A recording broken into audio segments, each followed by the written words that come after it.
روایت ہے کہ سرکاری غوث اعظم رضی اللہ تعالیٰ عنہ ایک مرتبہ بازار سے گزر رہے تھے، تو آپ نے کیا دیکھا کہ ایک نصرانی اور ایک مسلمان میں جھگڑا ہو رہا ہے۔ جھگڑا کس بات کا؟ کہ نصرانی کہتا ہے کہ ہمارے عیسیٰ علیہ الصلوۃ والسلام تمہارے نبی سے افضل تھے، اور مسلمان کہتا ہے نہیں، ہمارے نبی صلی اللہ تعالیٰ علیہ وسلم تمہارے نبی، بلکہ جتنے بھی نبی تشریف لے کر کے آئے سارے نبیوں میں سب سے افضل اللہ رب العزت نے مرتبہ رتبہ میرے نبی کو عطا فرمایا۔ دونوں طرف سے باتیں چل رہی تھی، آخر کار بات یہاں پہ رکتی ہے کہ وہ نصرانی کہتا ہے کہ ہمارے عیسیٰ علیہ الصلوۃ والسلام کو اللہ رب العزت نے یہ معجزہ عطا فرمایا تھا کہ آپ قم باذن اللہ کہہ کر کے مردے کو زندہ فرما دیتے تھے، مردوں کو زندہ فرماتے تھے۔ یہ معجزہ اللہ نے ہمارے نبی عیسیٰ علیہ السلام کو عطا فرمایا۔ تمہارے نبی نے کسی مردے کو زندہ کیا ہو تو بتاؤ، اس کا حوالہ پیش کیجیے۔ اب وہ مسلمان خاموش ہو جاتا ہے۔ جیسے ہی وہ مسلمان خاموش ہوا، سرکار غوث اعظم ان کے پاس تشریف لے کر کے گئے۔ آپ نے فرمایا یہ بات درست ہے کہ تمہارے عیسیٰ علیہ الصلوۃ والسلام مردے کو زندہ فرما دیتے تھے، اس بات کو ہم تسلیم کرتے ہیں، ان کی تعظیم کرتے ہیں، لیکن میں کوئی نبی نہیں ہوں۔ میرے نبی صلی اللہ تعالیٰ علیہ وسلم کی ذات کے اوپر انگلی اٹھاتے ہو، میں نبی نہیں ہوں بلکہ نبی کے غلاموں کے غلاموں کے غلاموں کے غلام ہوں میں، یعنی میں عبد القادر نبی کا غلام ہوں۔ کیا میں اگر مردے کو زندہ کر دوں، یہ کمالات میں دکھا دوں جو تم عیسیٰ علیہ السلام کے عیسیٰ علیہ الصلوۃ والسلام میں بیان کرتے ہو کہ ان کے اندر یہ خوبی تھی، تو کیا تم میرے نبی کا کلمہ پڑھو گے؟ اس نصرانی نے کہا ٹھیک ہے، اگر تم مردے کو زندہ کرتے ہو تو میں کلمہ پڑھ لوں گا۔ آپ نے فرمایا تو چلو لے کر کے چلو مجھے کسی قبرستان میں۔ وہ نصرانی آپ کو ایک پرانے قبرستان میں لے کر کے گیا، اور جب وہاں پہنچا ایک پرانی قبر کی طرف اس نے اشارہ کیا کہ اس مردے کو زندہ کرنا ہے۔ سرکار غوث اعظم رضی اللہ تعالی عنہ نے جب اس نصرانی کی اس بات کو سنا کہ اس مردے کو زندہ کرنا ہے، تو آپ نے اس کے جو گزرے ہوئے زمانے تھے، جو اپنے زمانے میں کام کیا کرتا تھا، اس کے بارے میں بھی نصرانی سے بتا دیا کہ تجھے خبر ہے کہ اس کے بارے میں کہ یہ دنیا میں کیا کام کرتا تھا، یہ کون سا کام کیا کرتا تھا۔ یہ دنیا میں تھا تو یہ قوالی گایا کرتا تھا، اگر تو کہے تو یہ قوالی گاتا ہوا اٹھے۔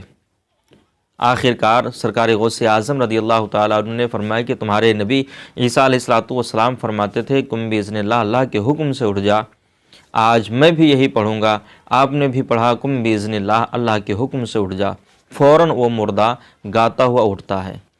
سرکار غوث اعظم رضی اللہ تعالیٰ عنہ کی اس کرامت کو دیکھ کر کے وہ نصرانی آپ کے ہاتھوں پہ ایمان لے کر کے آتا ہے، مشرف با اسلام ہوا، کلمہ طیب پڑھتا ہے، لا الہ الا اللہ محمد رسول اللہ۔ تو یہ ہمارے سرکار غوث اعظم رضی اللہ تعالیٰ عنہ ہیں۔ بہت ساری کرامتیں سرکار غوث اعظم کی ہیں۔ آپ نے کرامتوں کے ذریعے سے لوگوں کو مشرف با اسلام کیا، لوگ آپ کے چہرے کو دیکھ کر کے مشرف با اسلام ہوتے تھے، آپ کے وعظ و نصیحت کو سن کر کے مشرف با اسلام ہوتے تھے۔ اور جب آپ بیان فرمایا کرتے تھے 70 ہزار کا مجمع ہوا کرتا تھا، اس مجمع میں سرکار غوث اعظم رضی اللہ تعالیٰ عنہ کی جب تقریر ہوتی تو نہ جانے کتنے لوگوں کے جنازے نکل جاتے تھے خوف خدا سے، نہ جانے کتنے جنازے نکل جاتے تھے اللہ کے خوف سے۔ لوگوں میں چیخ و پکار اٹھتی تھی، لوگ چلاتے تھے، روتے تھے اللہ کے عذاب سے ڈر کر کے، جہنم کو یاد کر کے۔ لیکن آج ہمارے جلسوں کا حال کیا ہے؟ کتنا ہی بڑا کیوں نہ مفتی بلا لیا جائے، مقرر بلا لیا جائے، جب وہ واعظ کہتا ہے تو اس کا اثر صرف اس وقت تک رہتا ہے جب تلک کر کے اس کی گفتگو سنی جائے، اور بہت ایسے مقرر ہیں جن کا یہ اثر بھی نہیں ہوتا ہے۔ کیوں؟ اس لیے کہ آج زبانوں سے جو تاثیر تھی وہ تاثیر ختم ہو گئی ہے، کیونکہ یہی زبان ہے جس سے آپ جھوٹ بولتے ہیں، اور پھر واعظ کہیں یہی زبان ہے جس سے آپ غلط سلط بولتے ہیں، یہی آنکھیں جس سے غلط سلط دیکھی جاتی ہیں چیزیں، اور پھر واعظ و نصیحت بہت سارے، میں سب کی بات نہیں کر رہا ہوں، بہت سارے ایسے عالم دین مقرر پائے جائیں گے، بہت سارے ایسے مقرر پائے جائیں گے جو ان ساری چیزوں کو بھی کرتے ہیں اور پھر تقریر کرتے ہیں، تو ان کی باتوں میں اثر کہاں سے رہے گا؟ آج بھی ہو گر ابراہیم سائمہ پیدا، آگ کر سکتی ہے اندازیں گلستہ پیدا۔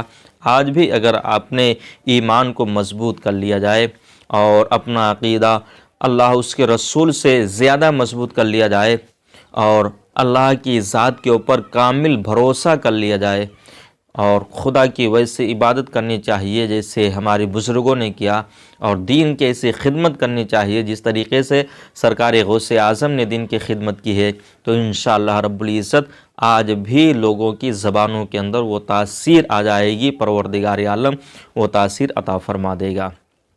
دوستو، میں نے جو کچھ بھی آپ کو بتایا ہے، کرامات غوث اعظم سنایا ہے، اگر آپ کو یہ اچھی لگی ہو تو آپ سے گزارش ہے کہ آپ مجھ سے جڑیں اور میری حوصلہ افزائی کے لیے کمنٹ میں سبحان اللہ، ماشاءاللہ، الحمدللہ جو بھی آپ کو اچھا لگے وہ لکھیے، ہاں گالی نہ لکھیں بس۔